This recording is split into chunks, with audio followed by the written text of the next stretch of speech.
that their parents didn't have. You know, they're able to climb up a ladder or, you know, to advance in their workplace.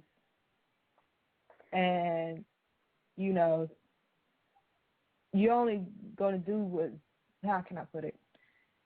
You're only going to want the best for your children. And if my parents gave me the best they can give me, I'm going to give my kids better.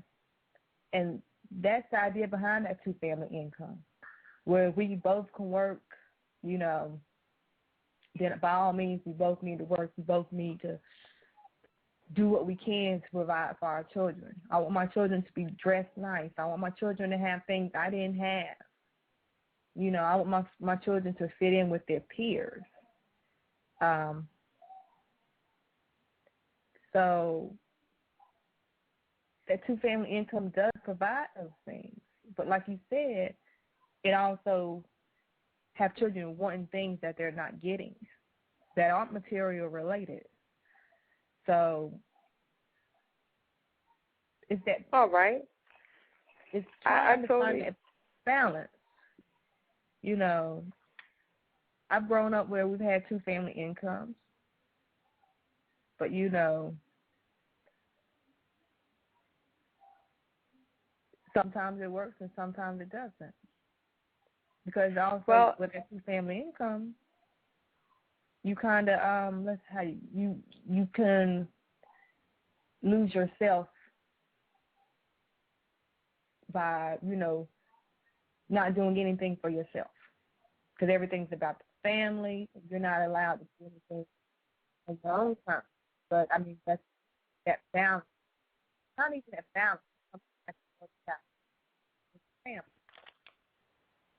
So I mean, having that two-family income affords a lot of extra things. But you know,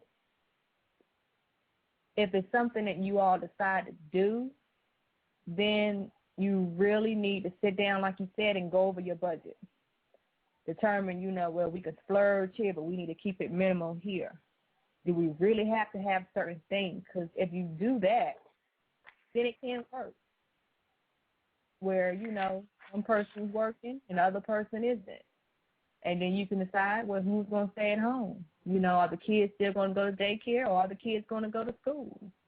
So those are things that have to be worked out. And, you know, the whole point of this discussion is not to say one's better than the other. It's for you and your mate, or if you're single, you have to sit down and find the balance within your own budget to determine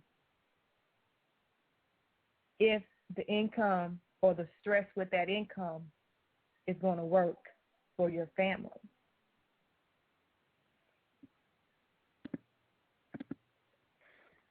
Well, I really wanted to just put out there a few questions, because I think a lot of times people ain't questioning shit enough. I mean, people are just not questioning, but why? Why is it like this? Because we're living in a time where there's supposed to be more resources, more flexibility, more of everything at this time than what our parents had and what our grandparents had. But it seems as though, especially in our community, is that we're caught in a trap. Now, I've referenced people always saying that they just want the best for their children. I want the best for my child. I want the best for my children. I want the best for my family. I want the best for my spouse. But what is the best? Is the best something that you can buy in a store? Or is the best you? And I really feel like that is a question that we have to ask ourselves. Is the best for our families things that you buy in the store or things that cost money, or all those things? The best thing for our children is us. When your parent is working outside the house, they come home and they're tired and they are beat down and bogged down, and the first thing that they want to talk about is the bills, because the bills don't go away. We want to look at, I really want people to start to think about what that shows your children, what effect that has on your children. Is that really the vibe that's going to make these children want to work? Or is that constant vibration going to turn them against? I don't want to be what my parents were. I don't want to have to go out here and work my ass off to make this measly paycheck, and then my mama and daddy sitting in the kitchen yelling at each other because it still ain't working out.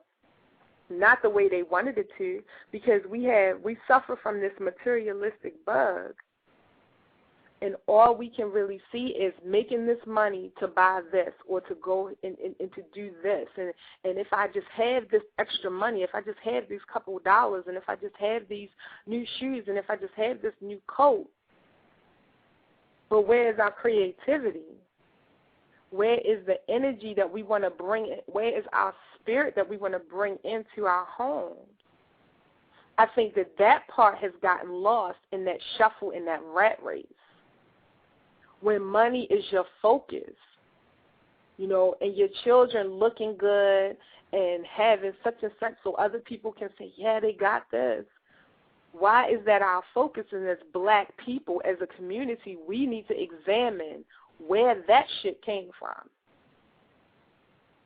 And is the reason why we want to be out here shaking our asses and selling our souls is to get these green little pieces of paper with these white dudes on it that don't give a hell about us. We need to refocus our energy. Okay. I'm going to add this comment that Constant Craven said, because she might have to leave soon. She said, she enjoys staying at home, but she loved her job, So you don't have to change your two-family income drastically. You always have options. You maybe work part-time, doing something similar or doing what you love for yourself or for another company. Or, you can expand on, something you like doing, being, if you're a creator or something, maybe you can do something along those lines and bring in income to have that fulfillment of, a job that, something, especially something you love. So those are also options. Well, I think another beautiful option is that when you love what you do, whatever that is, you branch out and find a way to do what you love. There are so many ways that you can do so without so-called generating an income. If you love to teach, I will always, tell a sister or a brother, it's so many ways that you can do that. Find a place. Donate your time and teach. That's just part of being a community. Find a place where you can volunteer and still get that fulfillment and that, whatever that is that you're looking for. If you have to find it outside of your house, but that's another topic as well, or bring that energy, that love into your home. If you love to teach, teach your children. If you love to create, create in your home, create for your community. If you love to play music, play music. I think that a lot of times people are caught up in what's going on outside versus what's going on inside. Because there's really no limit to what you can do, your expressions, your creativity, and that doesn't have to stop just because you're not going out there to join the rat race every day. So we got about 15 more minutes in the show. And I know that we have covered a lot of bases, pros and cons.